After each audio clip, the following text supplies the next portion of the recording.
Assalamualaikum warahmatullahi wabarakatuh. Selamat sore teman-teman. Ini adalah acara ngabuburit 7 menit hari ke-11. Ya. Alhamdulillah kita udah masukin puasa subuh hari kedua. Ya, dan saya akan terus menemani puasa teman-teman. Mudah-mudahan diberi kesehatan sampai Lebaran. Oke. Saya masih ingin membahas tentang marketing. Ya. Marketing yang dikenal oleh teman-teman dan dipraktekkan adalah marketing 1.0. Ya. Atau yang dikenal dengan marketing 4P. Jadi produk, price, place, dan promotion.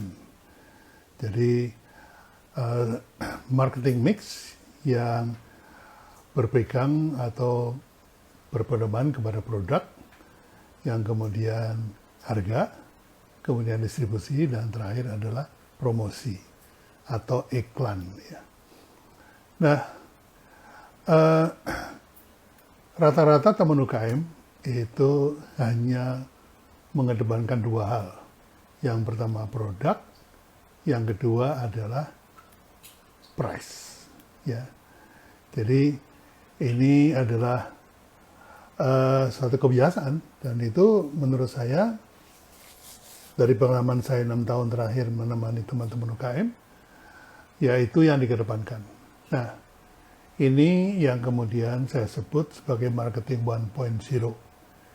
Yang mengedepankan atau fokus kepada jualan produk. Apa sih Pak B jualan produk itu? Jualan produk itu begini. Ada yang jualan produk itu mengedepankan keaslian resepnya. Ada yang mengedepankan keaslian bahannya. Ada yang mengedepankan tentang tentang proses pembuatannya, ya. Nah, ini banyak sekali. Ada juga yang kalau punya bangunan atau toko, tokonya dibuat menjadi istimewa, ya. Dikatakan Instagramable dan segala macam, ya. Tapi itu semua akan memancing suka dan tidak suka, ya. Begitu Anda menawarkan produk, Anda bilang, produk kami ini yang paling lengkap, paling menggunakan brand lokal, gitu ya. Dan ini asli dari, begitu Anda bilang asli dari Cirebon, itu yang bukan orang Cirebon nggak tertarik. Ya. Ini selalu terjadi, apapun yang Anda lemparkan ke pasar, selalu terbelah dua. Ada yang suka dan nggak suka. Nah, ini yang perlu diingat, ya. Kalau fokusnya pada produk, maka yang tidak disuka itu banyak kemungkinannya. Nggak suka rasanya, nggak suka produknya, nggak suka bentuknya, nggak suka aromanya, macam-macam. Ya. Jadi yang ingin saya ingatkan teman-teman adalah ketika Anda melaunching suatu produk, Anda harus sadar bahwa Anda membelah konsumen menjadi dua kubu. Kubu yang suka dan kubu yang tidak suka. Atau bahasa kerennya, kubu yang pro dan kubu yang kontra.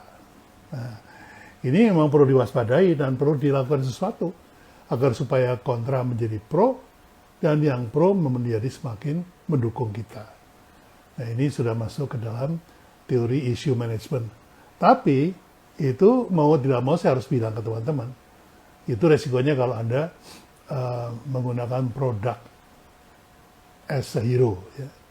Nah, bagaimana caranya untuk menghindari itu, Pak Pi? Ada, yaitu Anda masuk ke marketing 2.0. Marketing 2.0 itu menjual konsumennya. Ya, bukan konsumennya dijual, ya.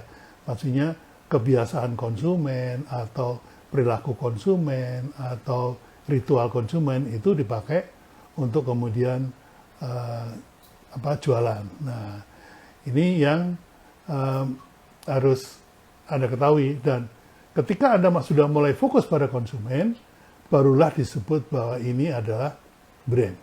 Ya. Brand itu adalah jualan yang fokus kepada konsumen. Gitu ya teman-teman. Jadi bukan jualan produk kemudian konsumennya dikasih insentif, itu masih marketing 1.0. Ya.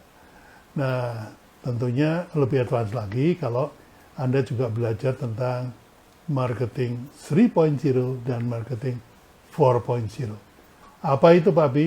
Kapan-kapan saya akan share ya teman-teman.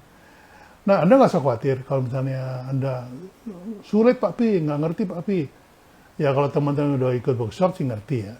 Itu pun juga mereka nggak mudah untuk mengalihkan fokus yang biasanya jualan produk menjadi fokus kepada kebiasaan konsumen. Nah ini tantangan bagi teman-teman pebisnis ya. Tidak hanya berlaku kepada UKM saja, tapi juga untuk korporat. Ya. Nah ini pesan saya kepada teman-teman, jangan hanya fokus jualan produk. Oh nanti kalau didorong, dipush dengan insentif, dipush dengan diskon, dipush dengan hadiah-hadiah gitu, pasti laku Papi? Enggak juga. Ya. Laku mungkin sesaat, tapi apakah ada repeat purchase, apakah ada konsumen kembali, itu menjadi pertanyaan besar. Nah, kalau Anda mau membentuk pelanggan, maka gunakanlah marketing 2.0, di mana kita menyasar kepada kebiasaan pelanggan, dan itu membuat konsumen membeli lagi dan membeli lagi. Saya sudah sampai di sini. Wabillahi taufiq wal hidayah. Wassalamualaikum warahmatullahi wabarakatuh. Selamat berbuka puasa.